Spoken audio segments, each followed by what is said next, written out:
welcome. Go ahead, slide all the way across your row, guys. Make room for your entire party. Should be room for everyone. If you have any loose items, please keep a tight grip on them. We are not allowed to stop for anything and drop outside the vehicle. So definitely a good idea to hang on tight to your stuff. Also, our number one rule is to always remain seated at all times. Do not stand under any circumstance. Even if we stop for animals, you have got to remain planted in that seat for me. Alright, is everyone ready back there? I'll take... Alright, you're all clear. Alright, as we send Harambe 20, let's go. See you two, Ward.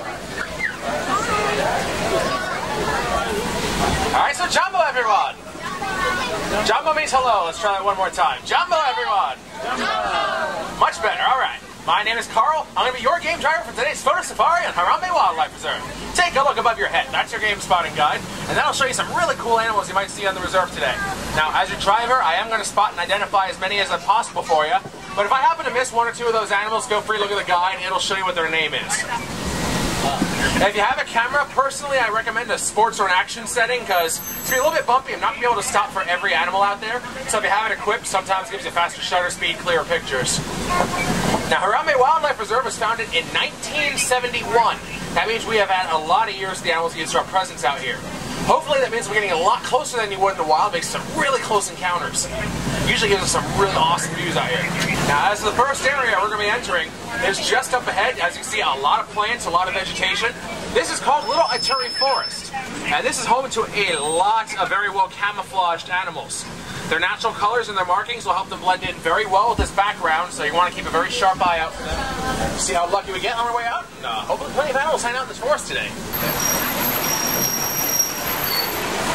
Oh, there's no copy here, right? Way up against the cliff wall there. It's kind of hard to see. The okapi is the only known relative of the giraffe. Oh, there's another one by the tree stump on your right. That giraffe relative was not discovered until 1901. Very fairly recent discovery. It has stripes on its legs that make it almost look like a zebra. But like I said, that's a giraffe relative, not a zebra.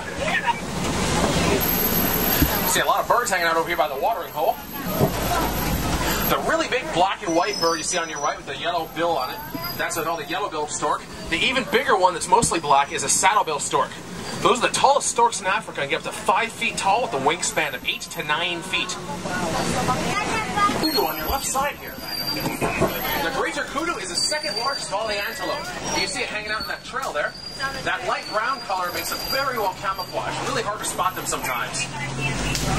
Males have horns, females do not. So that looks like a female over there. Now, anyone on board a big fan of hippos? Yeah. Alright, we're going to make our way to the Sapi River next. It's usually home to plenty of hippos. Definitely smells like there's been hippos in the area. Well, a whole bunch of hippos on your left side. One of them's out of the water. As we make our way a little bit closer so you guys can see it, I want you guys to take a look at the island on your left side. A lot of big white birds called pink-backed pelican. Pink-backed pelican are a colonial pelican. Sometimes they get numbers as big as 500 pairs. Their backs are really bright pink in mating season. That's where the name comes from. Right there. On your left side, there's some hippos under the water, and there's also one out of the water.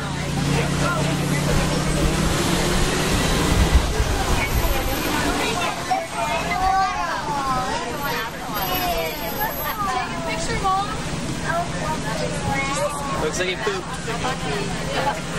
An adult male hippo can weigh up to 5,500 pounds, very heavy animals. They're going to stay in the water most of the day because it keeps them nice and cool in the hot African sun.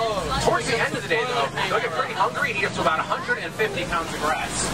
They rip it out of the ground with their powerful lips because, frankly, they do not have hands.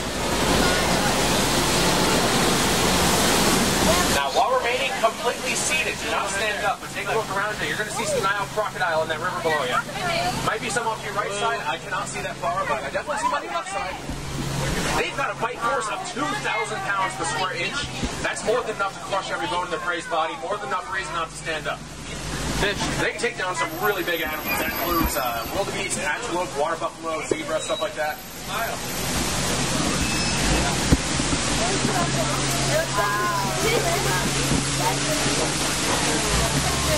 Alright, Bill's going to be on solid ground again. Never like being too close to the crocs.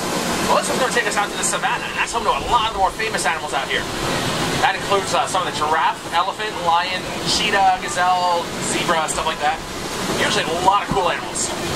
So far, we've been going through a really dark, damp forest, so this next area in the savannah is going to be quite a bit different if you don't know what to expect. So it's going to be a bit more of a dry, open area. Actually, here's a good example on my right side. A really big brown tree here called a baobab tree. They'll go 9 months of the year without any leaves on them. Very drought tolerant. You're going to see a lot of those in the reserve today. Pretty cool. Looks like a water buck on your right side hanging out in the field there. Water buck are a very interesting antelope. Oh, and the one walking around on your right side is a Patterson Zealand. The water buck has an oily secretion on its fur that lets it stay mostly waterproof when it dives into the oasis to escape predators. The large orange cones of earth you see popping out of the ground every now and then, those are termite mounds. Oh, there's a family of sable antelope on your left side. Looks like some babies with them. Sable antelope are the symbol of our reserve. Males usually become dark chocolate brown. Females are a much lighter ginger color. And so are the babies until they get a little bit older. Oh, there's that Patterson Zealand again on your right. You gonna cross the road? Yeah, it's crossing.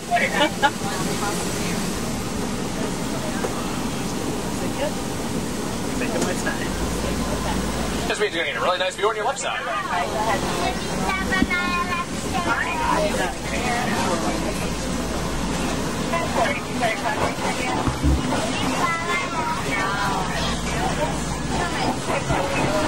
Oh, there's a giraffe right up ahead. You should hide in the trees there. No wonder everything's going so slow. Oh, there's at least 2 giraffe. I also see something coming out of the bush, has huge horns on its head. Those are some Ankole cattle. We're getting really close to these animals up ahead. You might notice a very spiky, blotchy pattern on this giraffe. These are Maasai giraffe, and they are named Maasai giraffe, not like the reticulated on your game spotting guide.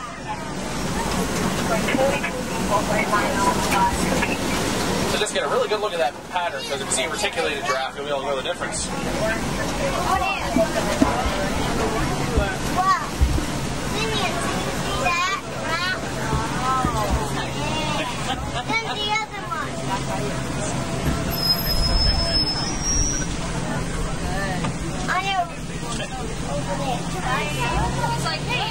Another view of that water buck coming up on your right side.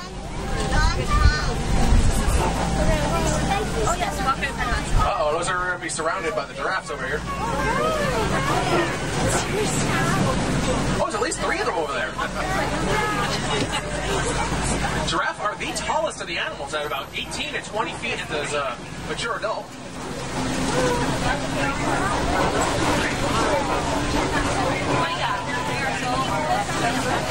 Really close on your right side here. Once again, these 3 giraffe are all Maasai giraffe with their spiky spots. Oh, there's some white-bearded wildebeest on your right, as well as Ankole cattle with the huge horns on their heads. Wildebeest are the smaller grayish ones, and Ankole cattle are the ones with the 6-foot horns. Oh, look at that. The Watusi tribe started breeding cattle centuries ago for the larger horns, and that's the end result of hundreds of years of breeding. They're basically cattle, just they have cool horns. Half over here in the palm trees on your left. Let's see, what are we looking at? Ah, there's some reticulated giraffe, the other kind of giraffe. And that's good because there are multiple types of giraffe back here. The one on the left is a Maasai giraffe, and for comparison, the one on the right here, that's the one that's the reticulated giraffe. Very rounded spots, very net-like pattern on it. Reticulated comes from the Latin word reticulato, which means net. So it is named after that pattern. Oh, there's an elephant! Oh, that's not a monkey mill, they're just fine. Really good view of it on your right. Both male and female elephants have tusks on them, but unfortunately it also makes them prime targets for poachers. Turn that radio off just a moment. I really don't like the look of this bridge here. It's kind of rusty. I do see it snapped in a few spots. We're doing pole-pole. That means very slowly. Just keep your fingers crossed. Should be alright. I've been over plenty of these bridges already. So there should be no worries here. Actually, not a huge fan of that sound. Let's go a little bit faster. Slow down, think right. Slow down, think right. Okay. Who didn't cross their fingers back there? Driver is on to you. That's enough of that. Well, anyway, here's the red clay pits I was talking about earlier. Hopefully we'll be lucky enough to see some elephants out here. There's some elephants on the left side. Looks like some elephant calves. Yeah. Mommy! Oh, the baby elephant! Baby elephant!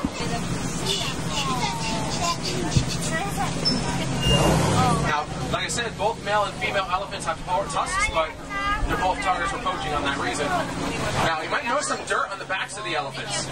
They'll fling dirt and mud over their head onto their back, and it works like sunscreen. I'll stop them from getting sunburned, because they can get burnt just about as easily as people. The childhood of an elephant usually lasts about 13 to 15 years, so very similar to a human childhood length.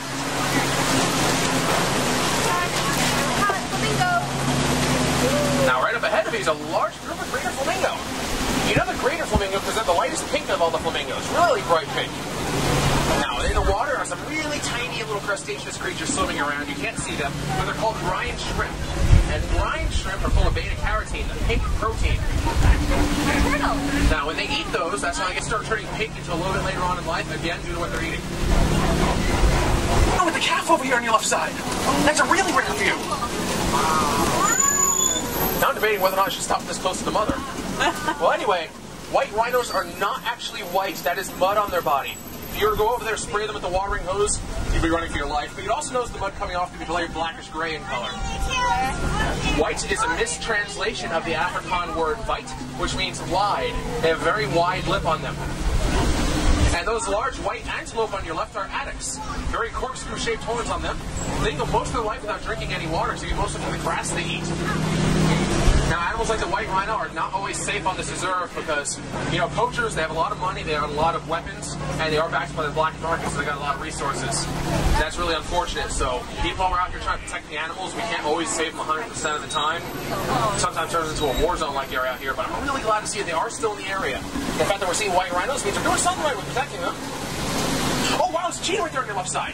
To the very crest tuft.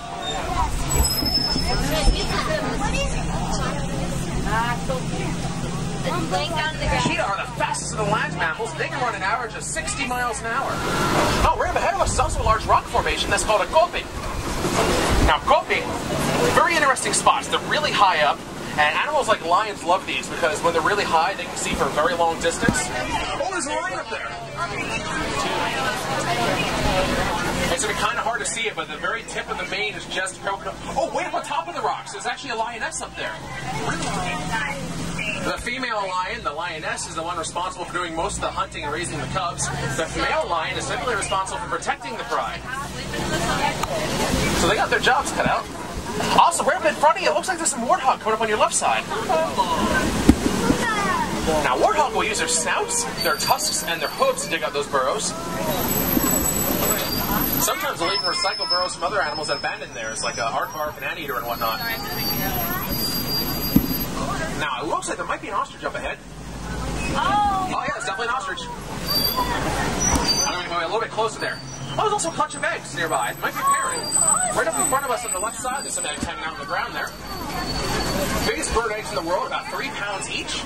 Laid by the biggest birds in the world, 7 feet tall.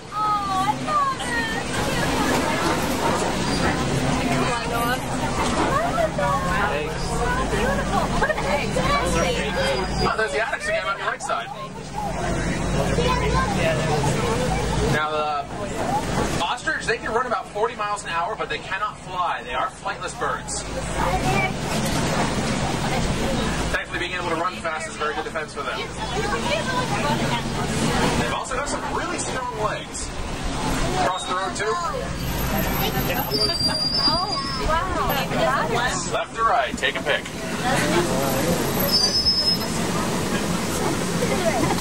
They can run 40 miles an hour, that doesn't mean they always do.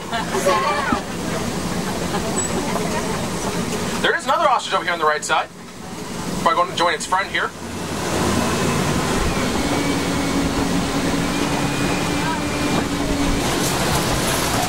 Oh, some zebra up ahead of us. Big herd of them. Really big numbers of them. Zebras have black noses, as you can see, and white stripes form just behind the muzzle there. That's how you know they are black horses with white stripes, not the other way around. Now, those stripes are actually unique for every zebra. No 2 zebras have the same stripe pattern. The also the neat thing about those stripes is that it's kind of a neat form of camouflage. When you get a whole bunch of zebra together in one group, there's black and white stripes everywhere. It's kind of hard to tell them apart as individuals, so usually after that, it makes it kind of a good way for having protection in numbers, because animals like lions usually pick out individuals in the herd, but if they can't do that, it makes it kind of tricky. Well, I got some good news and I got some bad news. Bad news is we're getting a little bit closer to Harambe Village now, probably going to be dropping off at the Warden Post soon. The good news is that this is not the end of your safari if you don't want it to be. There is a second part to your safari. It's called Pangani Forest Trail, right up the hill from the Warden Post. That's home to gorillas, meerkats, monkeys, naked bull rat, big glass viewing area if you want to see hippos while they're underwater. A lot of cool stuff like this. And because it's a walking safari, you can take as much time as you like there. No rush. You want to sit there watching gorillas all day, go for it. Now is probably a good time to see the gorillas because, from my experience, I've known them to go to their nesting ground very early in the day, usually about 5-ish, 4 o'clock. So now is probably the best time of any because they're getting really more active. Another neat area around here is a train station, and that'll take you to Rafiki's Planet Watch, which is home to an animal hospital. And it's also home to an affection section. You can actually get physical interactions and touch certain animals. That's always really cool too. And of course, there is another area in Rafiki's Planet Watch that has snakes, spiders, poison dart frogs, and whatnot. No, you do not touch those. Well, thank you all very much for choosing Kilimanjaro Safaris. Had some wonderful times out here with you. Really cool views today. Really don't want to say goodbye to you, though. It's very final sounding. It's kind of depressing. So what I like to say instead is Kwaherini, which means to go well. So Kwaherini, everyone. John board.